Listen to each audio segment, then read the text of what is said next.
integren más compañeras y compañeros. Les saludo a todos, espero que esté bien. No sé si quieran informar algo los que se integran sobre su situación o la de algún compañero o compañera. Que sepan que esté en alguna dificultad, que no le permita acceder a la clase. Bueno, espero que estén bien todos y todas. Ahora, Andrea, si quieres, puedes comenzar a grabar, o bueno, si ya estaba, sigamos. Teníamos, al momento de interrumpirse por la movilización, por la situación asociada a la conexión y a la manera en que podemos llevar de la mejor manera adelante el curso, ¿no? Estamos entonces retomando el curso que dejamos en suspenso, ¿no? Después de haber hecho unas primeras miradas históricas a la constitución de la sociedad colonial chilena, ¿no? De la que nacerá la independiente República de Chile.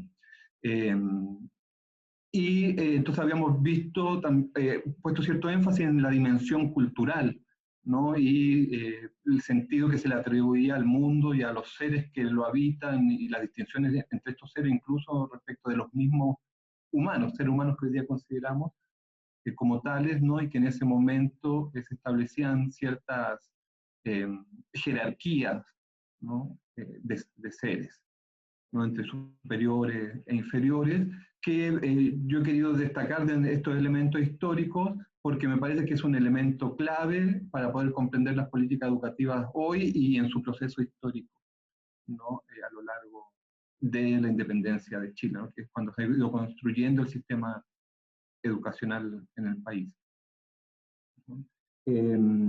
Entonces, y además que es muy fácil, ¿no? Esta idea que en el debate fue surgiendo entre nosotros, ¿no? De un mundo que concibe la formación del ser humano como medio de trabajo, ¿no? De producción de riqueza, es entonces un elemento cultural antiguo que para nosotros en Chile, ¿no? Quien está interesado en la educación, como es el caso de ustedes que la están estudiando, ¿no? Sabemos, y vamos a revisarlo con más detalle en el curso, que el sistema educativo está al servicio, ¿no? De la economía, de la producción de sujetos para la producción, en su inserción en la economía productiva o comercial, ¿no? Y entonces vemos un largo proceso histórico, ¿no? Sin embargo, si uno piensa en un montón las políticas y las leyes que vamos a revisar, ¿no? Que estructuran el sistema educativo chileno y que marcan nuestra tendencia a la formación de un sujeto para la economía, vamos a encontrar de repente disonancias, ¿no? Yo ya les he comentado que las leyes, los discursos políticos sobre educación, siempre hay que estar muy atentos y poder distinguir qué es retórica, y en las leyes y las políticas en particular, cuáles son determinaciones que sí van a marcar lo que sucede en el sistema educativo y en las escuelas, ¿no? Y entonces es interesante reflexionar también sobre estas otras leyes, ¿no? Que son disonantes respecto del modelo neoliberal que en Chile se construye, ¿no? Y una de estas leyes, que la vamos a revisar en extenso, es la de inclusión social, ¿no? Y otra que quiero mencionarles ahora, sin que necesariamente, a menos que nos interese, profundicemos en ella, es la de formación ciudadana, ¿no? Es una ley del año 2016, si no me equivoco, de marzo de 2016, de por ahí, ¿no? Podemos ver el detalle. ¿No? Y que obliga a los establecimientos educacionales a desarrollar un proyecto de formación ciudadano propio, ¿no? Y de carácter transversal y obligatorio, ¿no? Ahora incluso debe estar incluido en los programas de mejoramiento educativo y entre los requisitos para recibir la subvención escolar, ¿no? No obstante, si bien es un requisito para la subvención escolar, no se le asigna en la ley presupuesto, o sea, un fragmento de la subvención para que se desarrollen estos proyectos educativos, ¿no? Y me parece que entonces que ya esta ley yo se la había nombrado como un ejemplo, como otra clave de lectura del significado y el valor de las leyes, ¿no? Es que cuando tienen presupuesto y son, por lo tanto, implementables, afectan la realidad educativa, ¿no? En cambio, cuando son más bien, no tienen un presupuesto asignado, ¿no? Son más bien retórica, ¿no? Si no hay presupuesto para ejecutar, es muy difícil implementar, y eso es lo que ha pasado en la práctica, ¿no? Las primeras miradas no sistemáticas, yo no conozco todavía estudios sobre la implementación de esta política, que lleva 3, 4 años implementándose, no, pero las noticias que he tenido por distintos investigadores y actores educativos, ¿no? Es que, y no sé qué, y ustedes podrán comentar también información que tengan eventualmente de sus centros de práctica o otros establecimientos a los que estén vinculados, pero lo que la escuela hace es que todas las actividades patrias o de convivencia, de diálogo que ya tenían del Día de la Paz, de interculturalidad, ¿no? Que ya venían desarrollando, influenciados por una u otra política educativa o proyecto educativo institucional en particular, ¿no? Son recopiladas, cosas que ya se hacían, y son puestas como que ahora forman parte del proyecto de formación ciudadana y son entregadas, ¿no? Solo quisiera agregar que esa ley, de todas maneras, en el currículum de la enseñanza media incorpora además una asignatura especial de formación ciudadana, que recién se está implementando, ¿no? Y en ese sentido, eso puede eventualmente tener un mayor efecto, habría que investigar y visualizar, ¿no? Es una ley reciente. Pero la quiero destacar acá es porque si no tiene presupuesto, si no es una ley muy relevante, ¿no? Es por qué fue promulgada, ¿no? Y uno podría, dando una respuesta rápida y bien esquemática, pero no por eso, en este caso muy cierta, es que esta política responde a las demandas del movimiento social y estudiantil en particular, por formación ciudadana, ¿no? Eso ya fue algo que se mencionó en el 2006, no parte del petitorio de la Revolución Pingüina, ¿no? Que fue variando a lo largo del tiempo, pero no era una demanda específica. Sí, el 2011, ¿no? Tanto la Coordinadora Nacional de Estudiantes Secundarios, la CONES, ¿no? Como la asociación, la Asamblea Coordinadora de Estudiantes Secundarios, las ACES, ¿no? Que fueron las dos estructuras organizacionales que el 2011, eh, con existencia propia, previa, cada una, hay toda una historia, ¿no?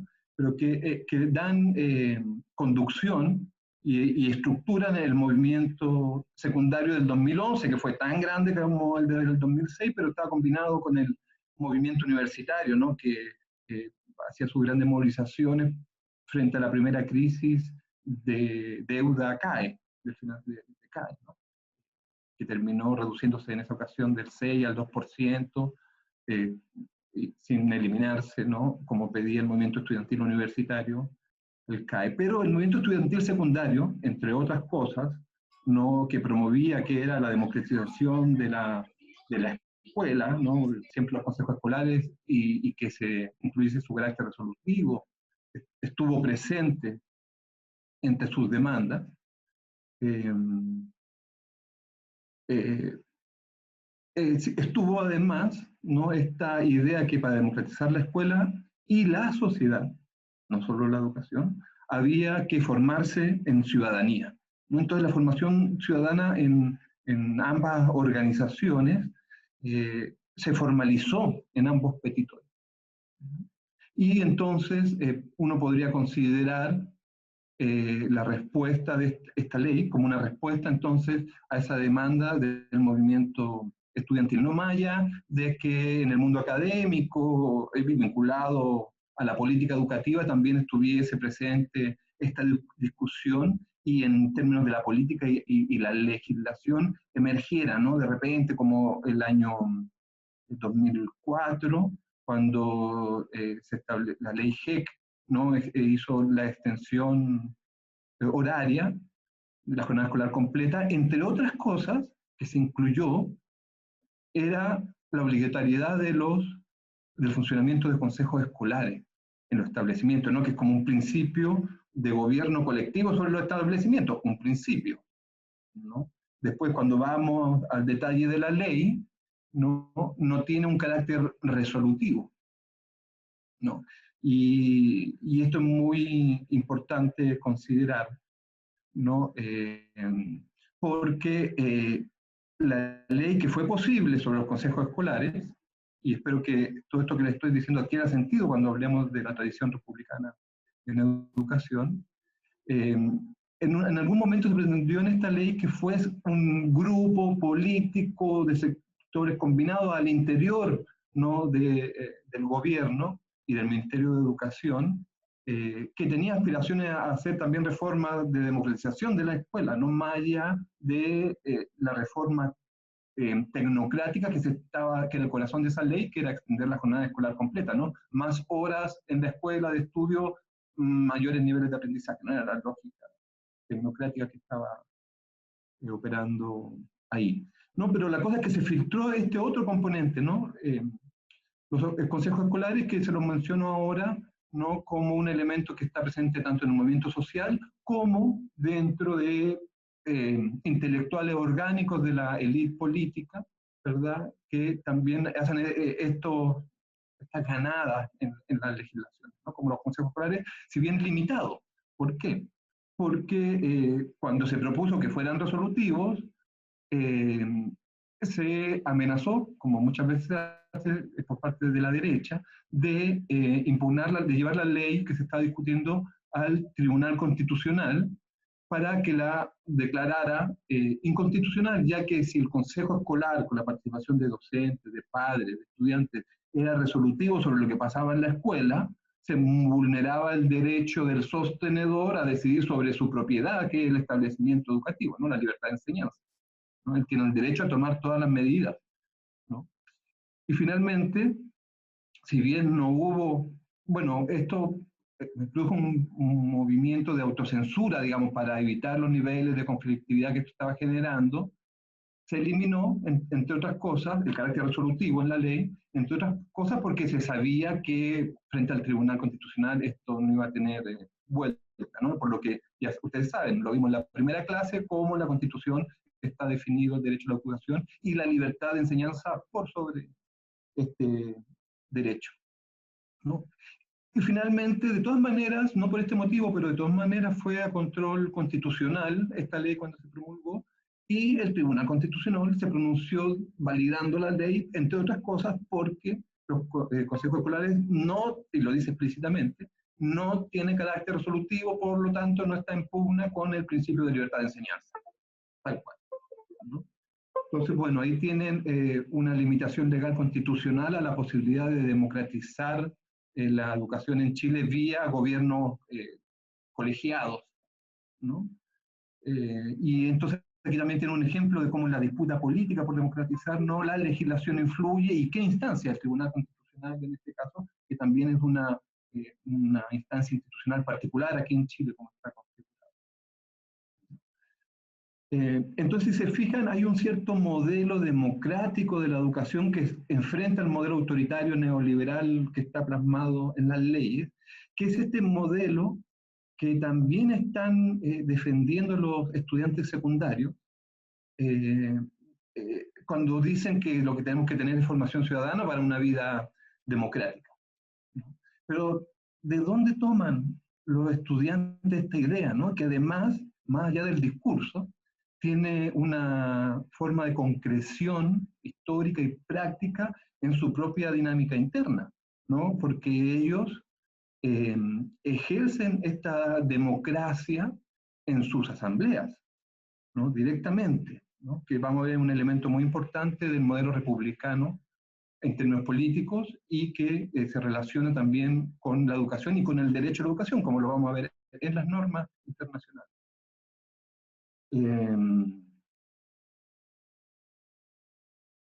¿No? Y es que ellos organizan asambleas y no solo eso, ¿no? Durante las tomas, en un momento tensionado y conflictivo con las comunidades que sabemos tanto el 2006 y el 2011 el mundo adulto igual le dio el 80 y hasta el 90% de apoyo, ¿no? A sus demandas y a sus formas de lucha, incluso cuando estaban ocupando, no tenían tomado los liceos, en muchos establecimientos, aquí las dinámicas son muy externas, no sé si ahí, si alguno de ustedes, ya no me acuerdo si les pregunté, me parece que sí, quién participó, ya sea el 2011, el 2006, no, o después, ¿no? Más bien por muchos de ustedes, en el movimiento podrá decir, ¿no? También porque muchos establecimientos se consiguió durante las tomas, por ejemplo, gestionar el establecimiento no solo como un lugar de resistencia a la política educativa, sino como un espacio de enseñanza educativo, de enseñanza y aprendizaje, ¿no? Autogestionando talleres de aprendizaje, mucha gente de la universidad, entonces también fue a algún establecimiento, y ahí el currículum lo organizaba la propia comunidad estudiantil, y los estudiantes normalmente invitaban a los padres, a algunos profesores que se atrevían a solidarizar con ellos, ¿no? En un marco represivo, ya sabemos, además que marcaba el momento, ¿no? Y entonces, fíjense, eso que era el consejo escolar formal, que se le limita en su carácter resolutivo, era la orgánica que se dieron durante la toma, donde la asamblea decidía con otros actores que se volvían actores educativos en ese momento, que eran otros estudiantes, académicos, vecinos, ¿no? Y decidían en conjunto qué hacer, cuál era la necesidad del establecimiento, y están los petitorios de arreglar el baño, lo que, ¿no? Pero también en lo curricular y las demandas hacia la escuela, el currículum formal y las propuestas que se concretaban en términos educativos de talleres, ¿no?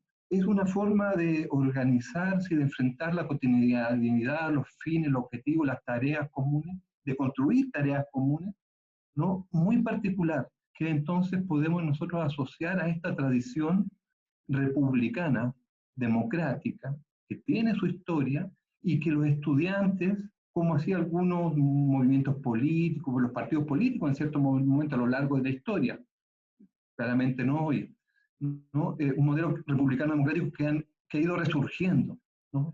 Constantemente, sin nunca llegar a ser de carácter hegemónico, ¿no? No vamos a revisar ahora en la historia un periodo en que esta alternativa se haya concretado y afirmado durante, destellos, no quiero decir estallido porque ya lo tenemos muy asociado a otro significado, pero hay destellos, ¿no? Momentos en que propuestas tienden a consolidarse, las vamos a ver, ¿no?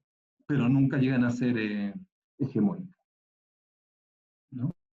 Entonces, esta cuestión aún presente de la formación ciudadana tiene su origen, para el caso chileno, en el momento de la independencia.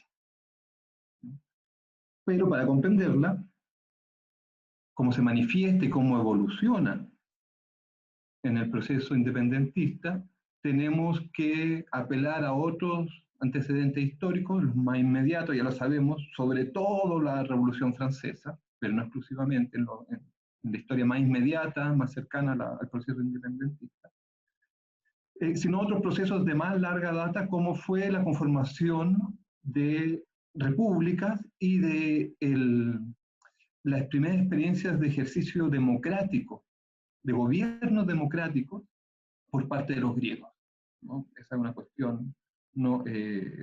Clave que hay que, por supuesto, que nosotros nos vamos a profundizar dentro de las muchas consideraciones históricas que hay que hacer para comprender la historia y la política de la educación en Chile, que vamos a hacer aquí y que no vamos a profundizar. Esta va a ser una, y yo considero que todos estos elementos son registros que tenemos que tener en cuenta, y ustedes también, para ir profundizando y reprofundizando constantemente, para poder entender el presente mismo, ¿no? Como les digo, por ejemplo, la realidad del movimiento estudiantil chileno, o una política que hace 3 años se promulgó, 4 años, ¿no? Y que tiene un devenir particular, que espero podamos comprender.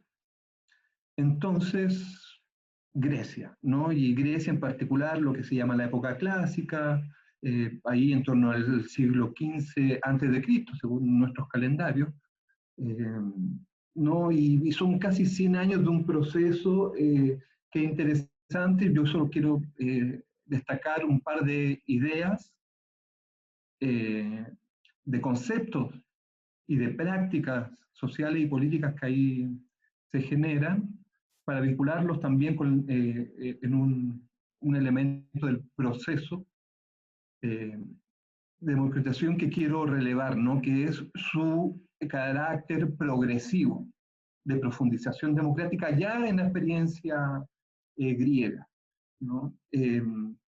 la sociedad griega, las ciudades griegas, ya en el siglo V, ¿no? Y especialmente Atenas, también es parte, y hay algunas pequeñas más, pero Atenas, para cuando queremos reflexionar y conocer sobre la experiencia de la constitución de repúblicas democráticas, es la referencia, además con que la filosofía política ha reflexionado, ¿no?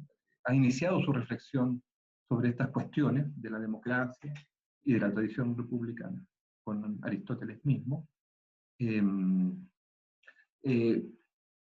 Va formulando una reflexión y unos conceptos, ¿no? Donde la idea de libertad y ciudadanía son centrales, ¿no?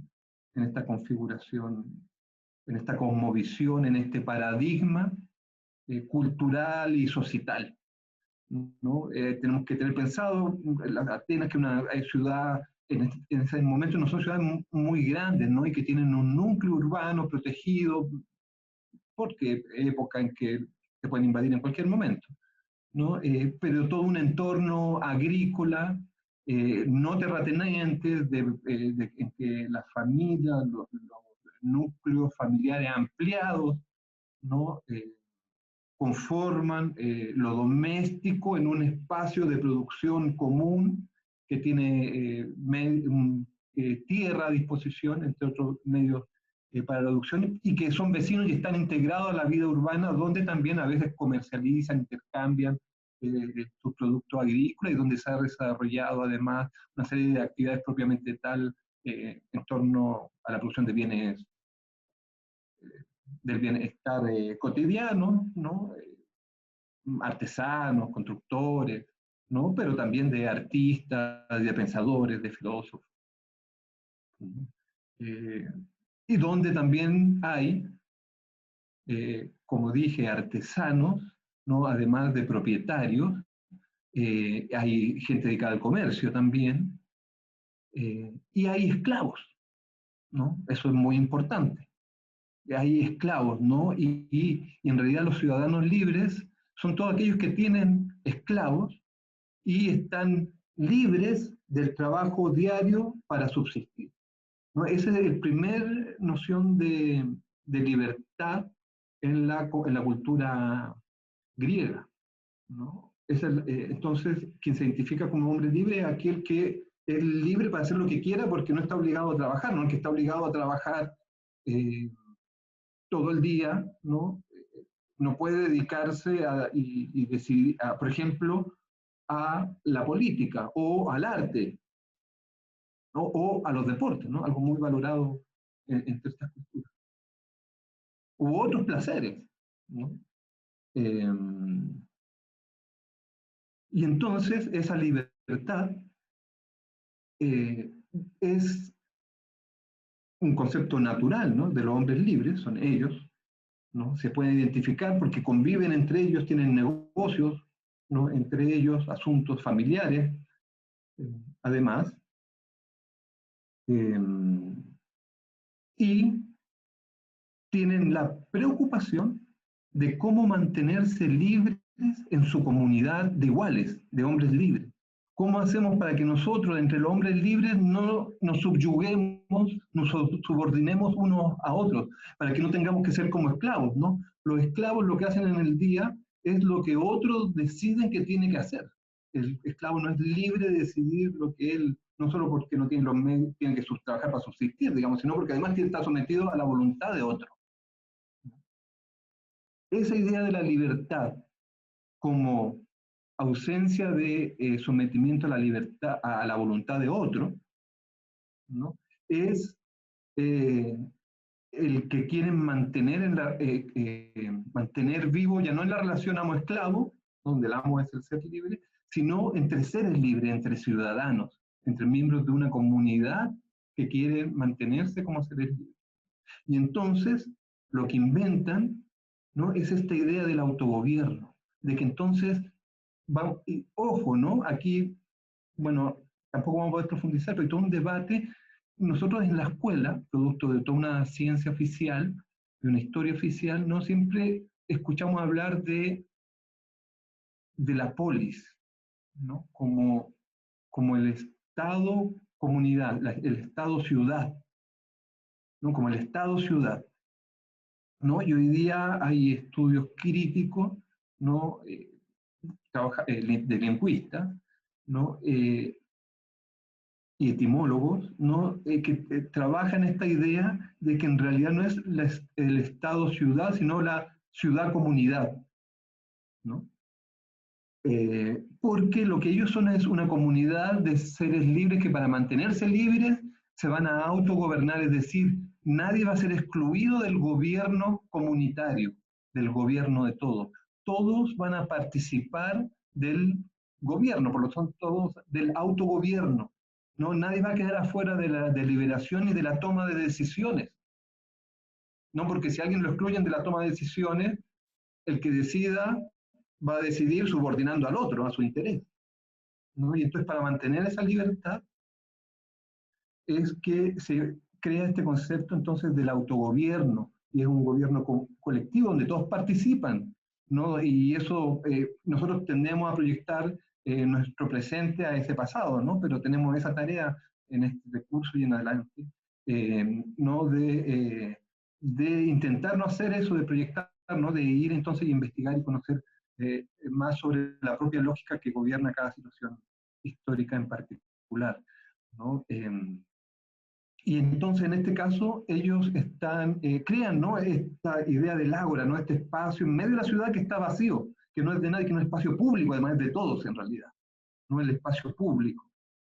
Y donde entonces la gente, los hombres libres, se autogobiernan, deliberan y toman las decisiones. Y no solamente eso, deciden qué acciones van a ejecutar y cómo la van a ejecutar y quién la va a ejecutar, ¿no? Aquí no es que se elija a alguien, no es que se elija a alguien para parlamentario, entonces a esa tarea, sino entre los propios miembros de la comunidad ante una tarea que es defenderse o ir a atacar a otra comunidad, ¿no? Bueno, tomaban la decisión en colectivo y decidían en colectivo también quién iba a comandar eso, quién iba a aportar con qué cosa y qué función iba a cumplir cada uno, ¿no? Es decir, no era un solo autogobierno en el sentido de un parlamento, un ejecutivo que toma decisiones, ¿no? Que decide leyes o políticas, sino también es el espacio donde se organiza la ejecución de esas decisiones que se toman, ¿no? Y no es entonces bajo la lógica más de un gobierno representativo como se tiene hoy día, que es de origen más liberal, eh, sino entonces de una participación directa de los ciudadanos en el gobierno, una participación directa de los ciudadanos en el gobierno, en el autogobierno, ¿no? Esa es una idea principal, ¿no? Que entonces está y es una idea de la libertad, ¿no? Ya ahora es la libertad política, ya no respecto del mundo del trabajo, ¿verdad? O de estar sometido a la voluntad de otro, en lo cotidiano, sino en no estar sometido al gobierno de otro en términos de la comunidad. Una comunidad que se autogobierna con la participación de todos sus integrantes, ¿no? Eso es una idea fuerza de la República Democrática griega, ¿no? Que dos cuestiones hay que decir, ¿no? Uno, que excluía, por supuesto, a las mujeres, a los niños, a los esclavos, a los artesanos, porque fíjense que el concepto de libertad inicial es no estar sometido a la voluntad de otro, y el artesano hace su trabajo para otro que le paga, ¿no? Entonces, de hecho, a los artesanos se les denominaba, Aristóteles les decía los esclavos a medio tiempo, ¿no? Porque a diferencia del esclavo que estaba todo el tiempo sometido a la voluntad de su amo, aquí el artesano solo mientras realizaba el trabajo que era pagado por un salario, ¿no? O un precio, ¿no? En ese momento era esclavo, ¿no? De la voluntad de quien le encargaba ese trabajo, ¿no? Entonces, esta idea de la libertad es clave y tenemos que registrarla. De la exclusión de esa libertad también tenemos que registrarla, ¿verdad? Las mujeres, los artesanos, los esclavos, los jóvenes, los niños, las niñas, estaban excluidos.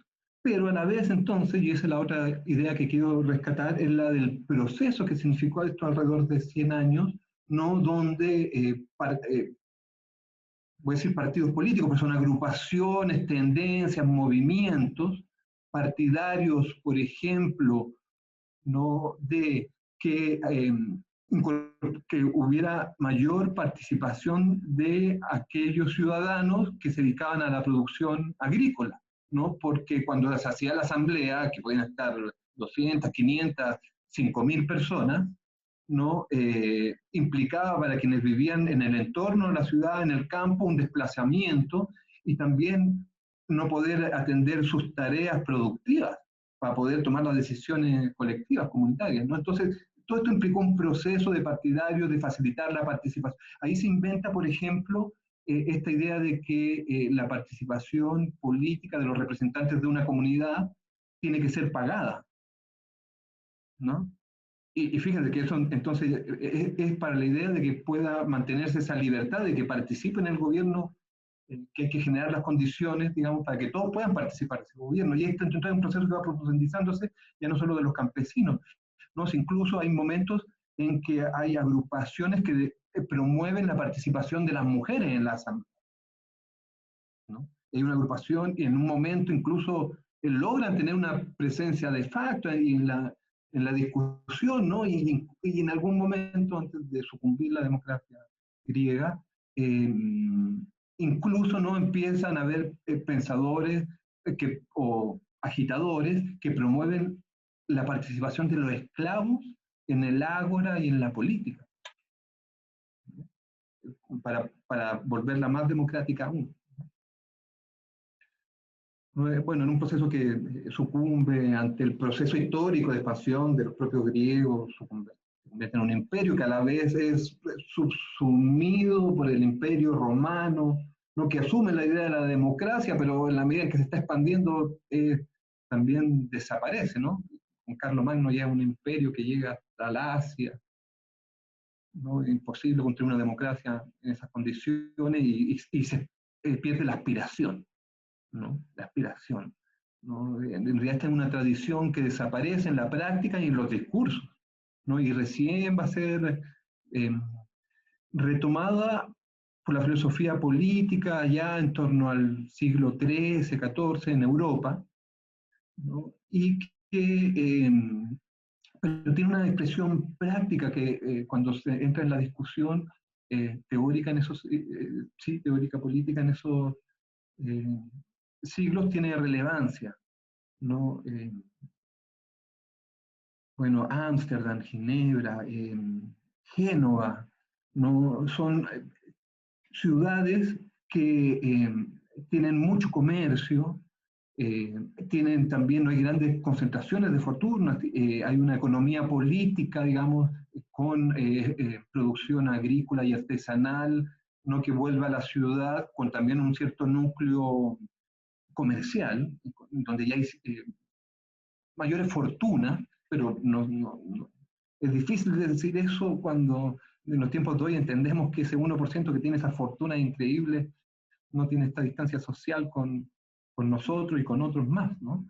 Eh, pero bueno, no es una sociedad tan desigual en ese momento, ¿no? En términos de los que se consideran eh, los ciudadanos, ¿no? Aquí no está el tema de la libertad tan discutido, ¿no? Son ciudades pequeñas que tienen la característica de diferencia de la gran parte de la dinámica social y política y militar en Europa, ¿no? Donde con carácter religioso también y militar se van construyendo feudos, ¿no? Señores que van ampliando su territorio, ¿no? Y que van subsumiendo en guerras uno o en alianzas maritales unos con otros, formando pequeños reinos incluso, ¿no? Y toda una estructura en función de la nobleza para repartir el territorio y gobernarlo, ¿no?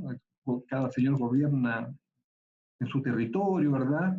Eh, Cuestión que en la medida en que el capitalismo, los capitalistas, los capitales empiezan a crecer, se les vuelve problemático porque están comerciando de América colonial, bueno, incluso antes, ¿no? con el Asia,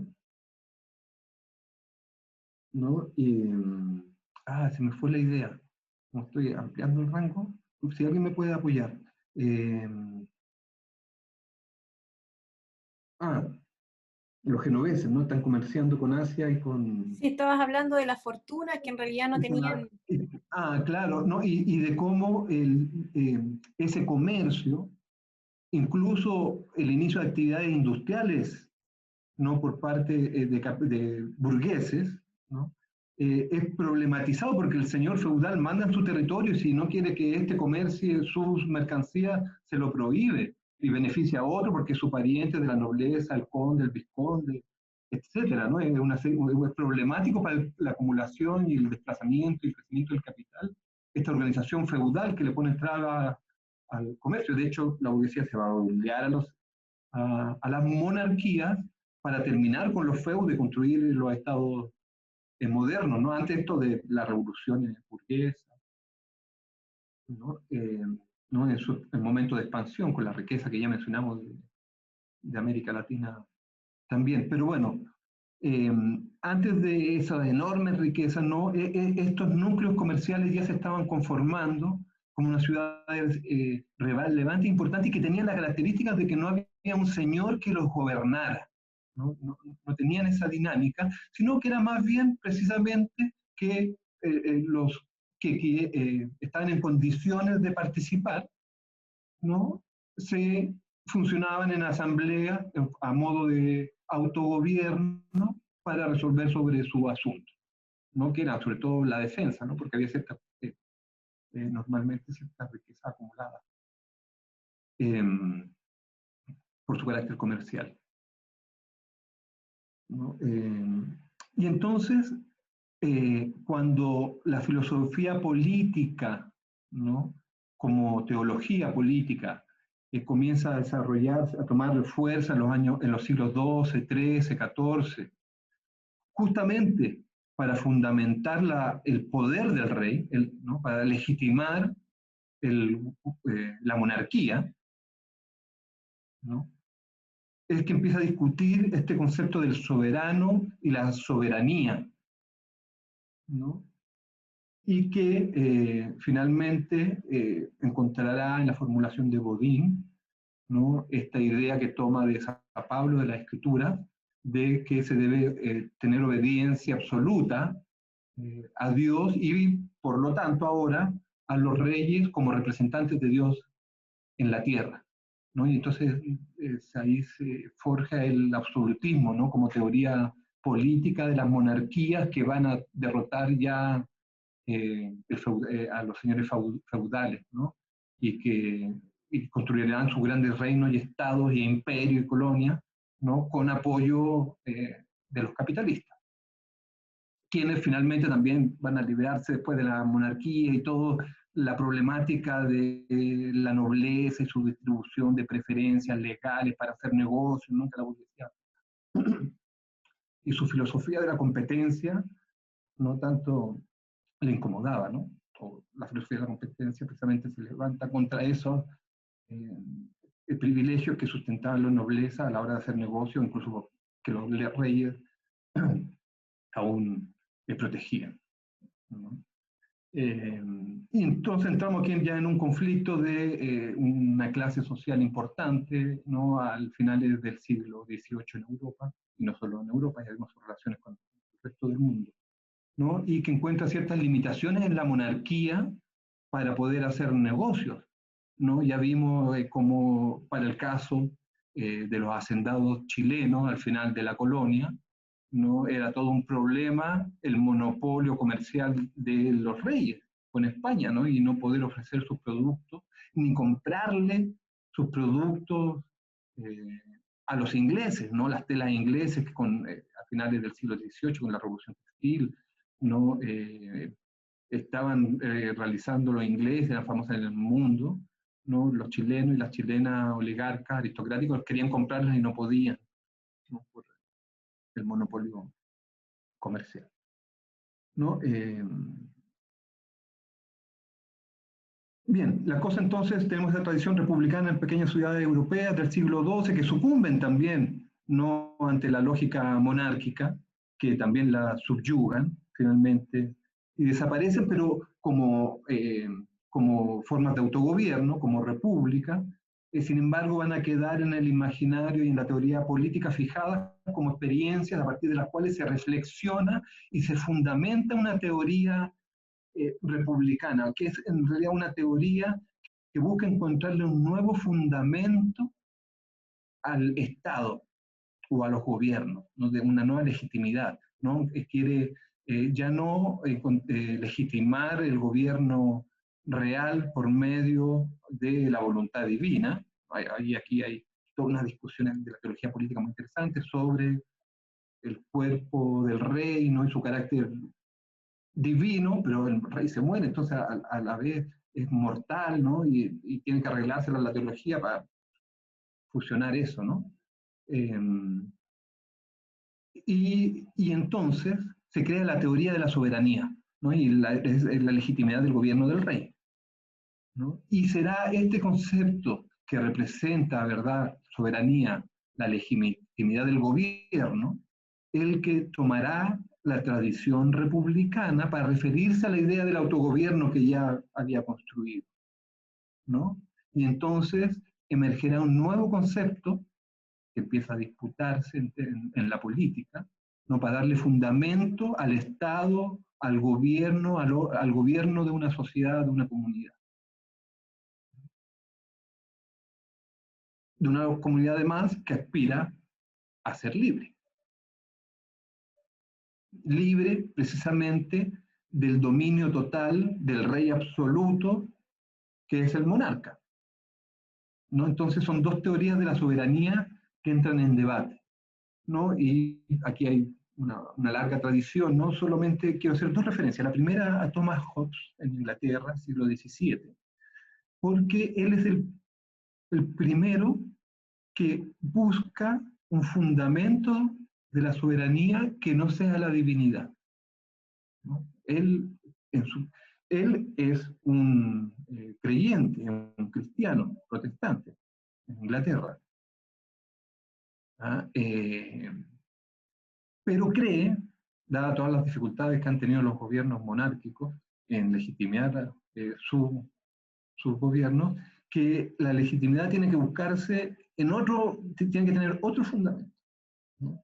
Otro fundamento que debe ser civil, ya no religioso.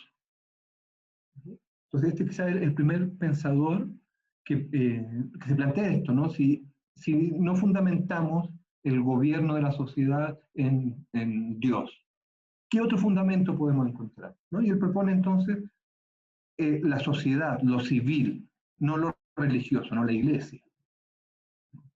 Ahora, es interesante porque él dice, bueno, entonces lo ideal es que estemos todos de acuerdo en quién debía ser nuestro gobernante, porque nos convendría a todos, a cada uno y a cada una, a cada uno, machista, ¿no? Nos convendría a todos y a cada uno. Fíjense el individualismo, no es nos convendría a todos o todas en comunidad. Es un gobernante que nos convenga a todos porque tendrá la capacidad de defender nuestras vidas, que no nos maten, y nuestras propiedades, que no nos quiten lo que hemos acumulado, ¿no? Y entonces Hobbes, que está muy famoso porque tiene este sentido esta significación del ser humano, ¿no? El hombre es el lobo del hombre, ya lo habrán escuchado alguna vez, ¿no? Eso es Thomas Hobbes, ¿no? El hombre está su disposición fundamental, muy importante, sentimiento que acompaña la noción de individualismo, del liberalismo y su concepto de libertad que vamos a confrontar con el del concepto republicano, ¿no?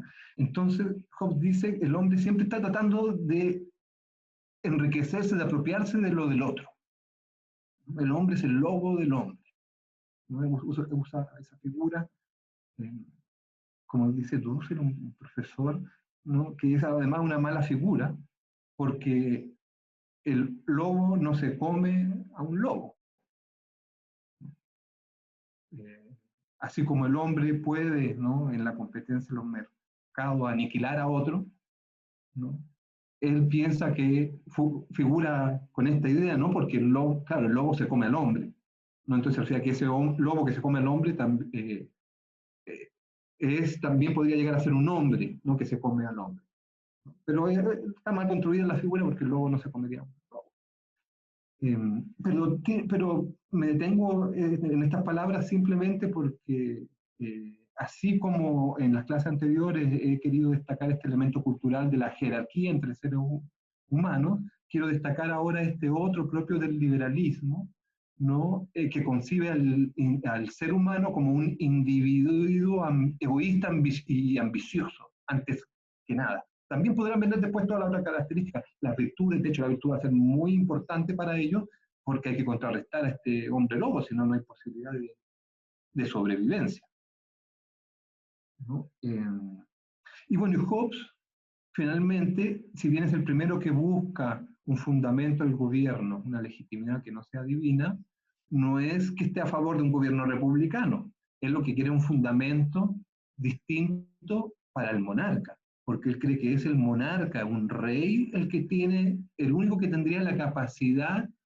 de someter a todos los demás que en sus intereses personales y egoístas compiten y se aniquilan tratando de apropiarse de lo de los otros, ¿no? Entonces, necesitamos un monarca, un soberano, un Estado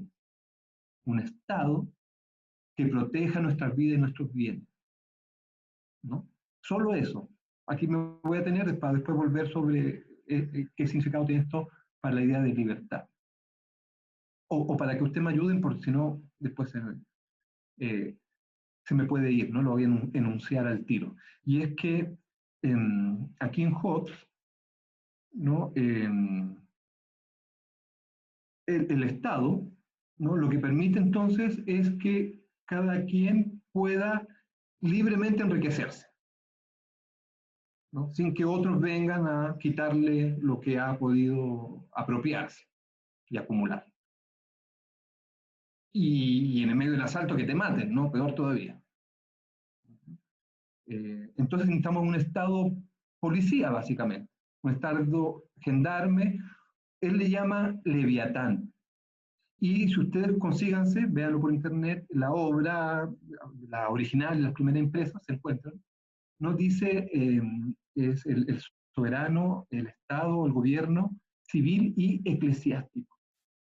Y es por lo siguiente, que dice civil y eclesiástico. Él está, recuerden, buscando otro fundamento, no religioso, civil, pero además igual le pone eclesiástico a su propuesta de Estado policial, ¿no? Y es porque dice que, en todas sus reflexiones, finalmente, una de sus conclusiones es que por esta naturaleza que le ascribe a la humanidad, ¿no?, competitiva en la apropiación de los bienes, hay que contenerla. Se necesita un Estado policial para que uno pueda ejercer su libertad en ese sentido, y de enriquecimiento. Y por lo tanto, el Estado policía no puede hacer otra cosa más que limitarse a aquello, ¿no? No puede además tratar de promover negocios, meterse en la economía, ¿no?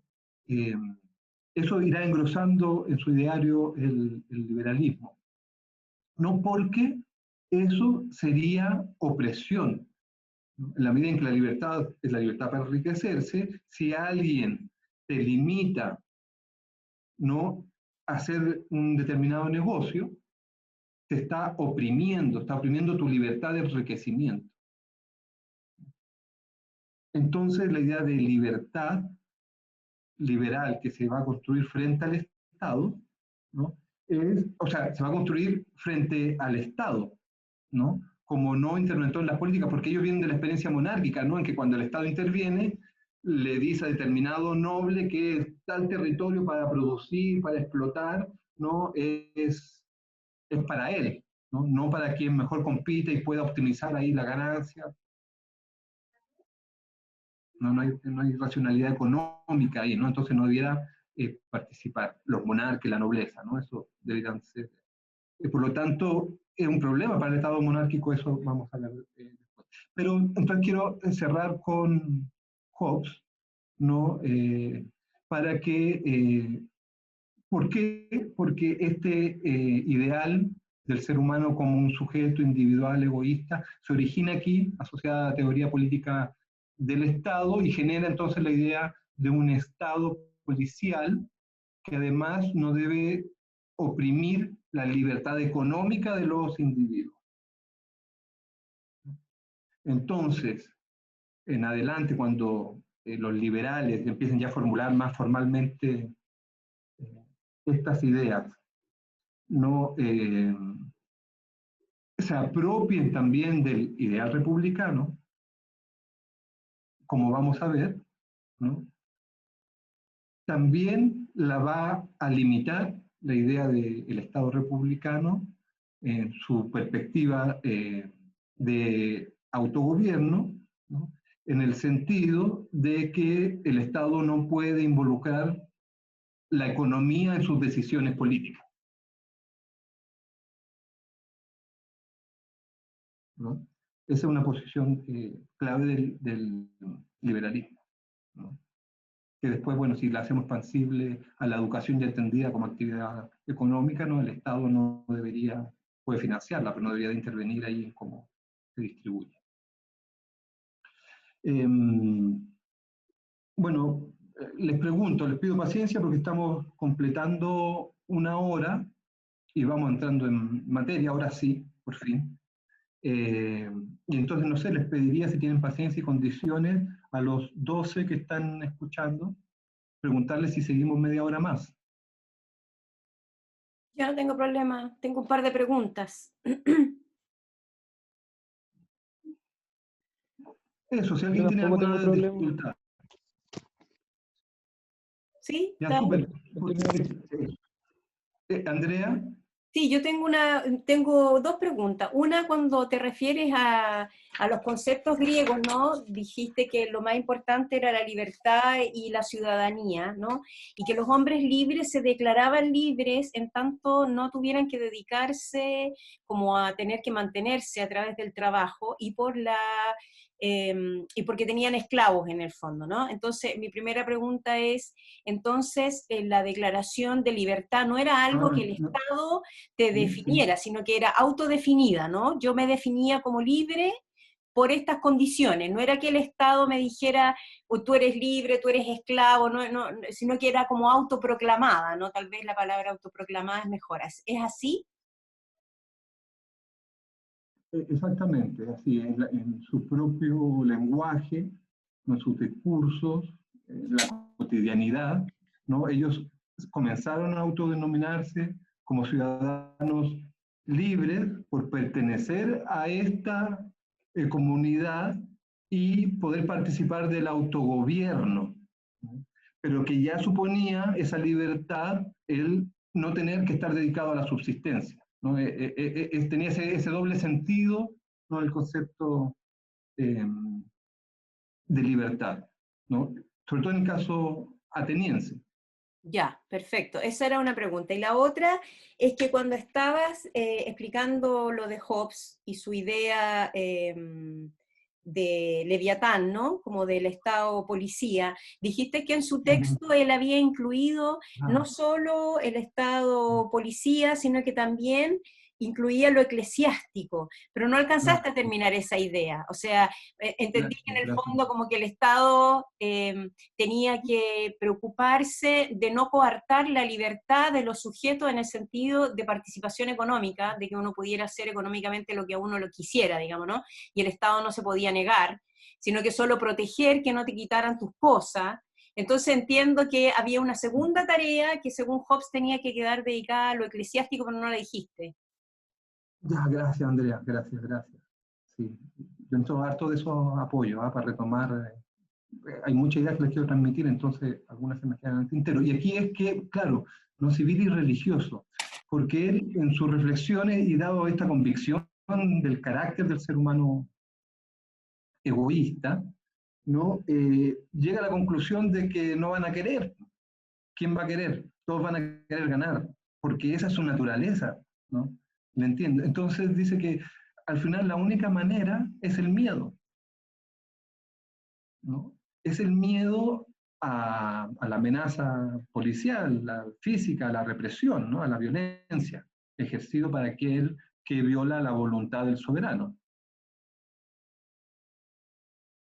Entonces, dice él, finalmente, pero está difícil, ¿no? Al final esto tiene que ser algo así como, o recurrir directamente a la religión, porque solo el temor a Dios es comparable a la fuerza que necesitamos para contener este egoísmo individualista de los seres humanos, ¿no? Entonces, ¿no? Es interesante, ¿no? Porque en una época en que muchos están pensando las cosas por fuera de la religión, pero no se atreven a anunciarlo porque hay riesgo, ¿no? A la Inquisición, al castigo, al juicio, ¿no?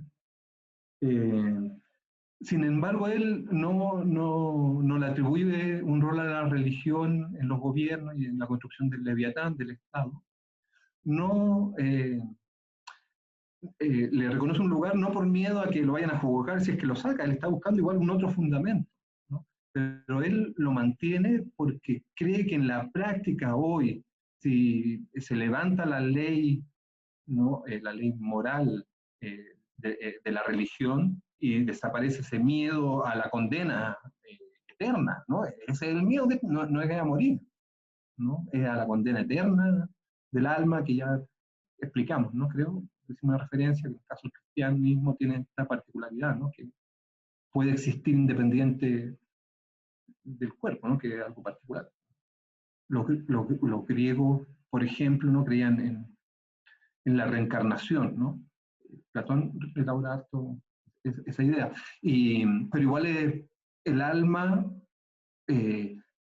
está separada del cuerpo momentáneamente, no puede existir sin reencarnarse nuevamente, ¿no? Hay un periodo de transición, pero no tiene sentido un alma no encarnada, ¿no? Y de hecho, Platón postula hasta 10 reencarnaciones, hasta 1000 años de vida para un alma, ¿no? Igual al final, en cambio aquí no, el alma es eterna, va a estar incendiándote eternamente. Ese es el temor al cual quiere apelar para contrarrestar el egoísmo, ¿no? Naturalizado, ¿no? Y que entiendo, entonces reafirmo el carácter cultural que tiene su permanencia, ¿no? Les voy a mandar el link, recuérdenme, de si no han visto los Chicago Boys. Bueno, este grupo de académicos de la Católica que fue a estudiar a Chicago y que trajo el modelo de Chicago y que la dictadura en una serie de suertes y estrategias finalmente privilegió para construir la alternativa de país que tenemos, ¿no? Y ahí, de una manera maravillosa, ¿no? Se retrata esta ideología viva, ¿sí? En estas personas y que son quienes han determinado de buena manera nuestra suerte, ¿no? Ustedes estén, por ejemplo, estudiando no en una universidad pública gratuita, sino que tengan que pagar por esta mercancía, ¿no? Así.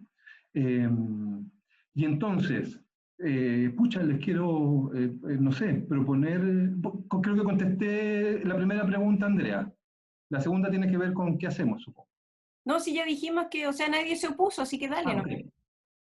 Ya, gracias, le agradezco. Esto de todas maneras me va a llevar a replantearles sobre si la próxima clase la vamos a dedicar a lo que lo vamos a dedicar, si todos están en condiciones, que es lo que les quise poner en el mail que les mandé. Pero retomemos, eso es para lo que estamos al final, digo. Entonces, tenemos a un movimiento intelectual, filosófico, ilustrado en Europa, que también tiene presencia en América. Recuerden que el colonialismo tiene como seres superiores a los blancos europeos, ¿no? Y que aquí quienes gobiernan antes de la independencia son españoles, ¿no? Pipiolos. No, los criollos, los nacidos acá no tienen derecho a gobernar, ¿no? ¿No? Entonces ahí quienes están en un espíritu comercial, mercantil, capitalista, digamos, tienen, fíjense, la prohibición de participar del gobierno colonial, y ese gobierno colonial le impide comerciar sus bienes con otros lados, ¿no? Les planteo esa situación, una determinada economía política y su subjetividad asociada, ¿no? Que va a generar condiciones para el movimiento de independencia, que no necesariamente van a estar inspiradas en una filosofía republicana, ¿no? Recuerden, o les planteo, ¿no?, que también hay alternativas de monarquías constitucionalistas que ya en el siglo XVII, ¿no?, en Inglaterra se habían inaugurado, ¿no? Y entonces, al momento de la independencia, producto de que tomaron preso al rey en España, ¿verdad?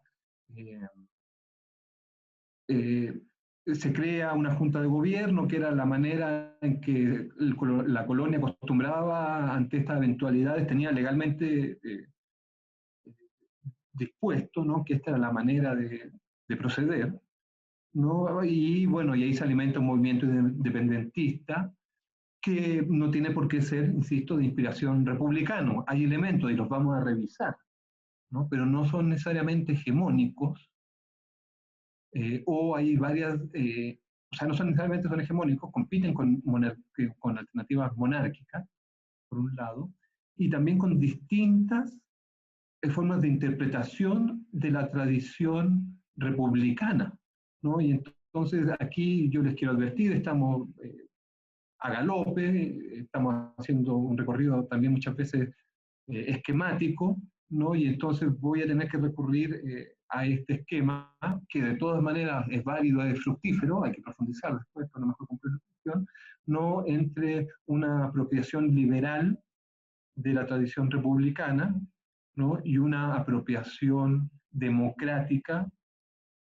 eh, de la misma tradición, ¿no?, que tendrán entonces formulaciones, significaciones, por ejemplo, el significado del concepto de libertad, particulares, diferenciadas, y entonces todas unas propuestas gubernamentales, institucionales, legislativas, eh, distintas, ¿no?, visiones de los conceptos de nación, de pueblo, de soberanía particulares, ¿no? Lo que sí es que ambas alternativas y la diversidad a las que da origen tienen una característica que es propia de la tradición republicana, ¿no? Una es que considera que el gobierno está asociado a la participación de la ciudadanía,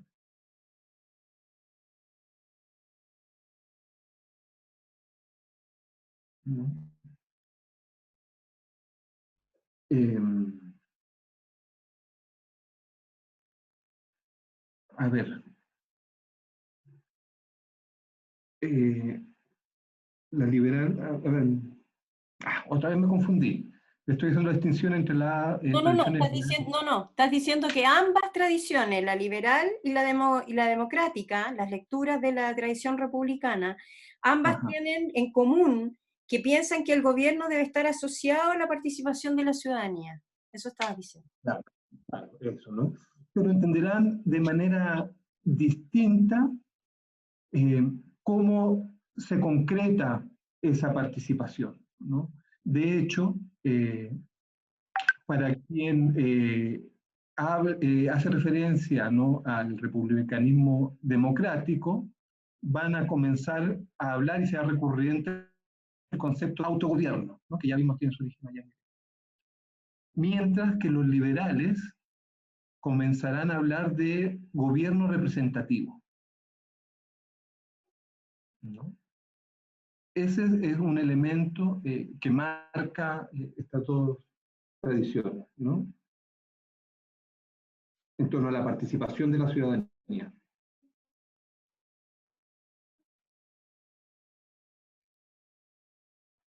¿no? Y Eh, lo otro es el concepto de libertad. Sí, Andrea.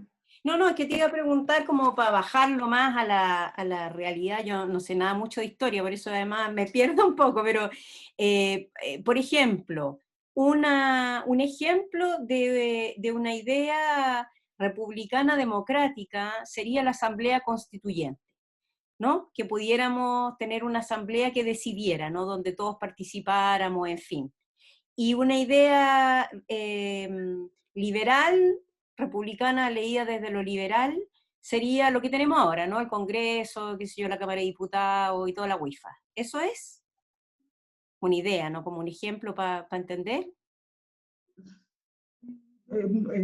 O sea, el autogobierno.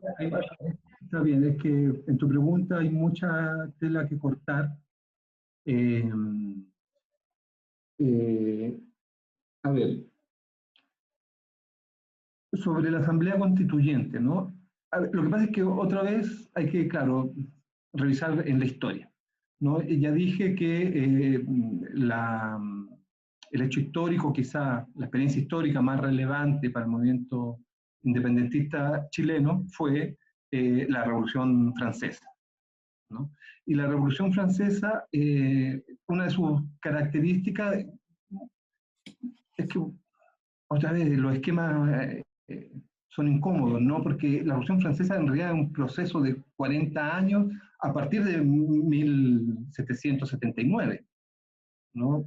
No es el 79, 90 y el 91 que surge la primera constitución de esa revolución, lo que llamamos Revolución Francesa, ¿no? Tiene una continuidad que es importante quizá detallar incluso para la comprensión a fondo del proceso chileno, ¿ah? Porque cuando el tercer estado, ¿no? Cuando la nobleza y el rey llama a los estados generales, ¿no? A esta asamblea para decidir la situación que se va a seguir en el país, donde participan los tres estados, ¿no? La nobleza, el clero y los artesanos, burgueses, profesionales que ya hay, ¿no? Que son el tercer estado, ¿no? Que se declara independiente, ¿no? Y llama a su propia convención constituyente para darse una constitución, ¿no? Que no necesariamente iba a ser una constitución republicana, no monárquica, ¿no? Finalmente lo fue. Y entonces el tercer estado, al autoconvocarse, ¿no? Crea también esta asamblea donde finalmente logran convocar, también hacer participar al clero y a la monarquía y sacar una nueva constitución.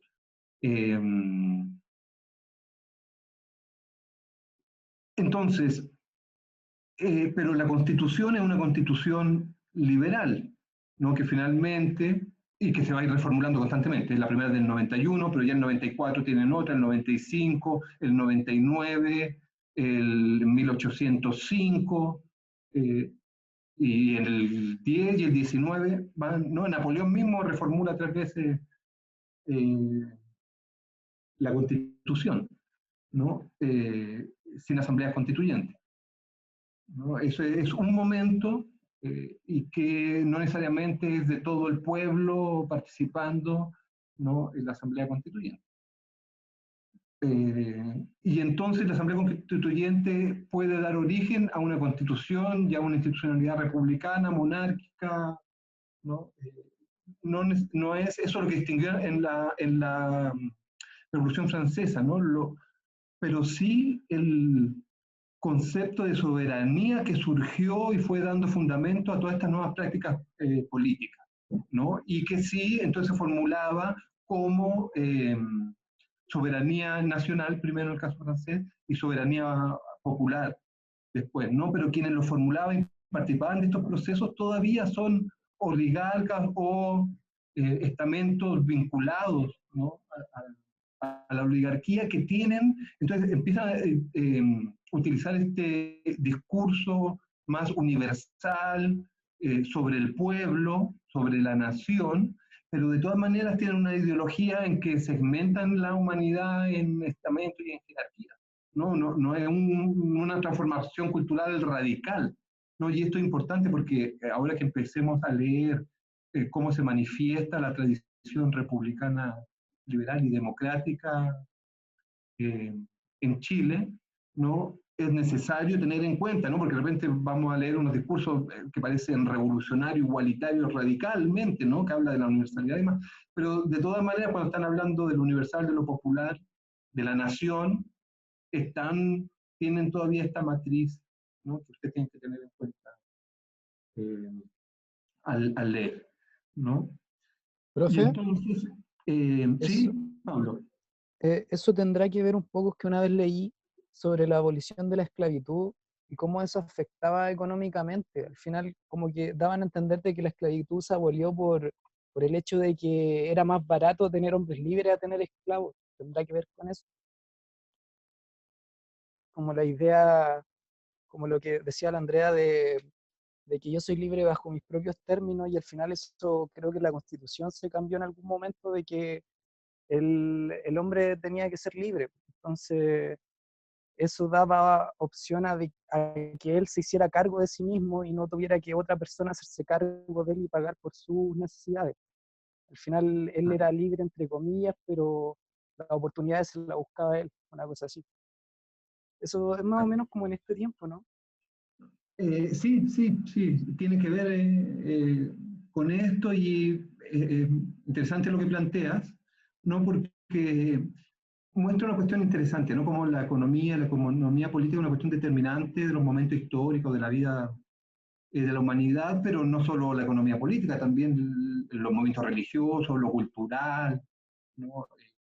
A veces lo artístico también, tiene un impacto en las vidas grandes, ¿no? Entonces, ¿por qué lo digo? Porque por un lado tenemos esta filosofía política que bebe directamente de la afluente griega, ¿no? Ellos están haciendo rescate de los planteamientos de la tradición griega, ¿no? Entonces, eh, la idea de libertad está asociada a la ausencia de esclavitud, en términos de la filosofía y de la experiencia griega. Entonces, estos filósofos, Rousseau, Voltaire, Rousseau yo quiero rescatar hoy día, destacar, ¿no? Se refieren a esa experiencia. Entonces la idea de la libertad es justamente la ausencia de esclavitud, es su antónimo, su opuesto, ¿no? Es la esclavitud que está asociada al sujeto súbdito, ¿no? Servil, que está sometido a la voluntad absoluta del monarca, al señor feudal, ¿no? Entonces la filosofía contra la teología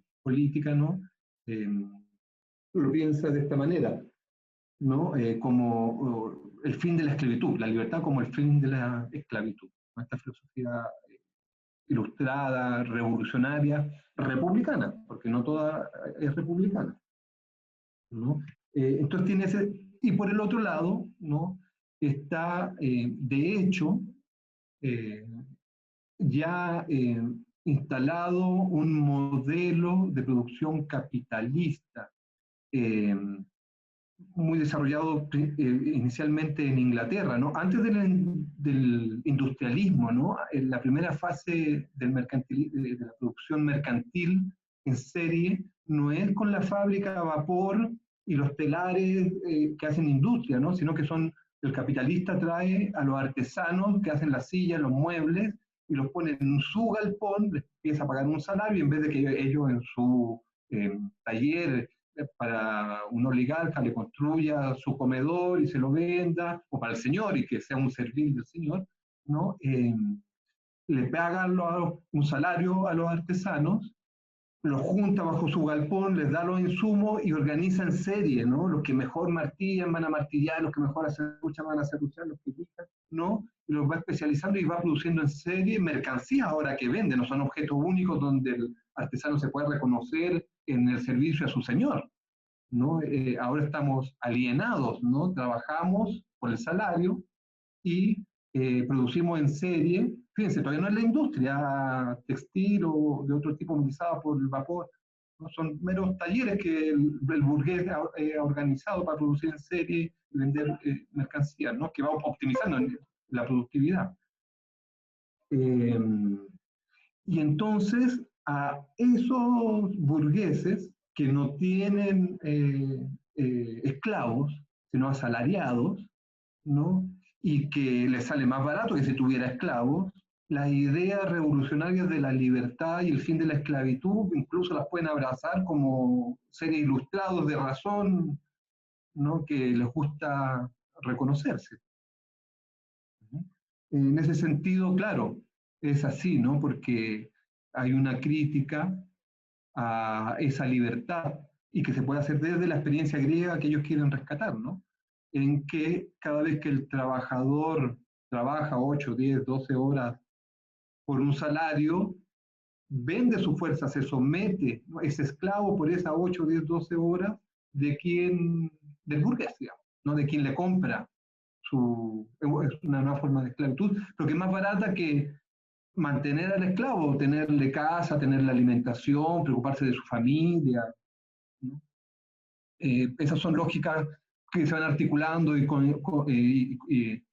se potencian y son asimilables, ¿no? A lo mejor con esa burguesía en ese momento ya ha sido contradictoria, no hubieran asimilado esa idea que además va teniendo consecuencias, ¿no? Porque en la medida en que la burguesía liberal asume el curso republicano de la libertad, ¿no? Y, ¿no? Que encubre, es verdad, ¿no? La nueva esclavitud asalariada, ¿no? Eh, pero se apodera del discurso de la libertad y lo formula como el fin de la esclavitud, ¿no? Como un discurso progresista, emancipador, ¿no? Cuando la realidad, ¿no? Ya vimos la otra vez, ¿no? Los niños como demandaban un poco de libertad, ¿no? Para hacer algo, para estudiar, para aprender a leer, para descansar, para entretenerse, jugar, lo que sea, ¿no? Estas son ideas y movimientos, ¿cómo se dice? Prácticos, concretos, materiales, ¿no? De la historia, que se articulan, ¿no? Y le dan su particularidad formal a la historia. Entonces, para cerrar, porque ya me alargué de nuevo, no sé si, Pablo, respondo a tu pregunta. Sí, sí, sí me aclara más la idea. Yo lo agradezco además. Entonces, hacer con el link, ¿no? Solamente el link porque lo vamos a retomar, veamos si la próxima clase o después de que se haga el trabajo con las fichas y que estamos en condiciones para hacerlo en la próxima clase. ¿No? Entonces, va a haber un grupo de pensadores que, enfrentados, ¿no? La oligarquía chilena a la situación del presidio del rey, de tener que fundar una junta de gobierno y la posibilidad entonces de independizarse, porque de hecho España misma en 1812 en Cádiz promulgó su propia constitución, ¿no?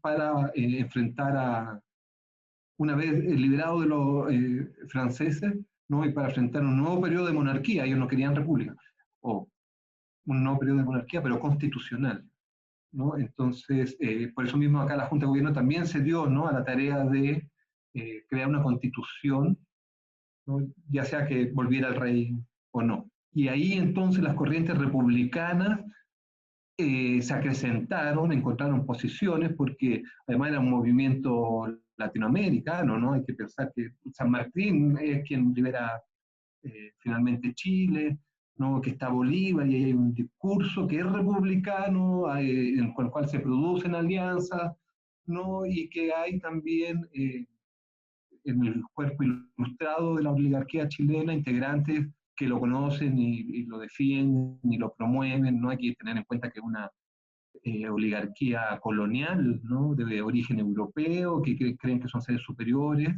¿no? Y que la juventud formada, sobre todo la que se va a hacer cargo de los negocios de la familia, ¿no? A los 16, 17, 18 años parten a Europa a recorrer Londres, París, ¿no? Y allá estuvieron quienes, con ideas republicanas, ¿no? Van a impulsar la conformación de la República de Chile desde 1910, van a empezar a 1810 a bregar en ese sentido, ¿no? Y en esta ideología republicana con un énfasis democrático, sobre todo en el momento inicial, ¿no? Se le va a asignar o va a aparecer esta idea propia también del modelo republicano en términos políticos, ¿no? Que le da a la educación un rol central en la formación de los ciudadanos, ¿no? Que formarán el autogobierno de la República, ¿no? En la versión, en la tradición republicana democrática, no en la liberal. ¿No? Ya desde Platón, ¿no? La educación tiene la función en la República, ¿no? De formar a los ciudadanos que van a poder integrar esta comunidad, ¿no? Y que en el caso de las repúblicas democráticas no significará participar del autogobierno. Prepararse para esa vida en conjunta que implica llevar en conjunto los destinos de la comunidad. Esa idea es clave, ¿no? Y la comunidad se tiene que hacer cargo. Esa idea conlleva esta otra.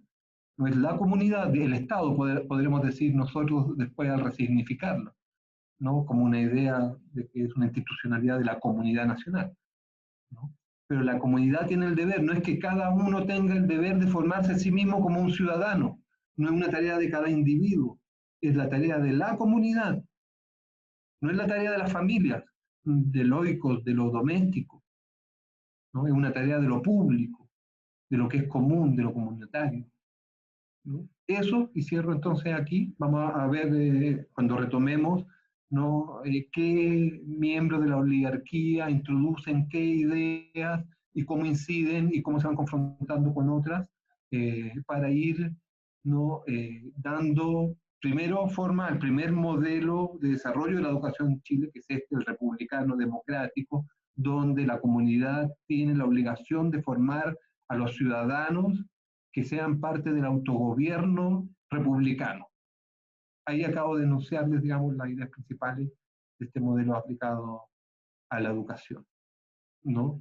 Y veremos, refinaremos cómo esto, en el caso del liberalismo, se combina con el ideal del sujeto económico, ¿no? Productivo, que además busca enriquecerse. Que no serán las dos únicas ideas, serán las que primen, finalmente las liberales, pero que además deberán de luchar y combinarse con las ideas monárquicas, conservadoras, tradicionalistas y religiosas de manera permanente, y vamos a verlo entonces también detalladamente. Aquí me callo. Una pregunta, René. Mira, leí mi texto una vez, tengo que seguir leyendo, digamos, ¿no? Pucha, olvidé el autor, pero tiene que ver con el análisis que hace o la comparación de la postura de Hegel sobre la educación. ¿Ah? Sobre Carlos Ruiz. ese, Carlos Ruiz. Ruiz es el autor, sí. Exactamente. Sobre lo público en la educación. Lo público en la educación, claro. Entonces, esta idea hegeliana, digamos, ¿no? De que la educación es un derecho que debe ser cumplido, de hecho, no por la familia, sino que por el Estado a través de la escuela, para incluir al sujeto en la formación que le permita subsistir, digamos, ¿no? Y ser un actor participante de la sociedad, estaría dentro como de la idea de lo republicano democrático, ¿no? Exactamente. Ya. Exactamente. Sí. Yo por eso dije que hoy día me quería centrar en Rousseau, ¿no? Hegel es uno de los filósofos que han ejercido una gran influencia sobre la filosofía del derecho y de lo público, ¿no? Y que adhiere a estas ideas, ¿no? Y aparte, es bien interesante Hegel porque él sitúa a la filosofía alemana de su época como la culminación de la historia de la filosofía universal, ¿no? Y que piensa, nació ahí en Grecia y culmina en la Alemania de sus tiempos, ¿no? Entonces él, claro, está inspirado en esta idea griega que rescata y desarrolla de esta manera. Carlos Ruiz, un profesor de la Universidad de Chile, que es quizá el que más ha estudiado esta cuestión, ¿no? de la tradición republicana. No es el único, hay varios, pero él lo ha estudiado además profundizando en las ideas republicanas sobre la educación. Por eso el valor lo incluyamos en este. Hemos incluido al menos dos textos. Es el que menciona que es de más carácter histórico y filosófico de fundamento, y tiene otro que se refiere más a las actuales políticas de educación, de escuelas eficaces, ¿no? Tecnocráticas. Pero sí, entonces está alineado, ¿no? Bueno, yo les he comentado, estos textos hacen a este curso, ¿no? Y entonces les pregunto, ¿cómo, así como comenta Andrea, cómo les va a los demás? ¿Estamos en condiciones para que la próxima semana la clase pueda ser en grupos, discutiendo los textos, presentándolos? ¿Alguien tiene alguna dificultad que cree que nos va a llegar bien en forma, a tiempo, compartir con sus compañeros y compañeras su texto? O sea, tú habías dicho que el 15 de junio es la próxima clase, ¿sí? Sí, Ahí había que o sea, tener la ficha lista, digamos, ¿no? claro. Ya. Les comentaba que entonces ese va a ser un espacio construido colectivamente de aprendizaje, ¿no? Pero, y bueno, dijimos lo de que además es una nota para la calificación, pero también yo les hablaba del énfasis formativo más que la calificación de estas actividades, ¿no? Entonces, que esa sea una actividad que nos enriquezca en aprendizaje depende de que todos estemos en condiciones de participar adecuadamente, ¿no? Y por eso les pregunto, es legítimo, sobre todo en estas situaciones, eh, tener dificultades, ¿no? Pero entiendo que nadie tiene dificultad, entonces yo les voy a mandar las instrucciones por correo, seguramente no nos veremos la próxima semana, sino, hoy igual los voy a monitorear, en todo caso, pero serían los grupos que les voy a mandar, ¿no? Se juntarían en este mismo lapso de tiempo, de horas, de 4 a 5, ustedes pueden coordinar otra hora si quieren, ¿no? Para que hagan el intercambio. También yo les voy a mandar la pequeña estructura para ese espacio, digamos, para que se pueda aprovechar mejor. Pero eso, me importaba sobre todo aclarar que están en condiciones todos de participar. No quedo con la inquietud de Arturo, que no se conectó. Y bueno, voy a ver...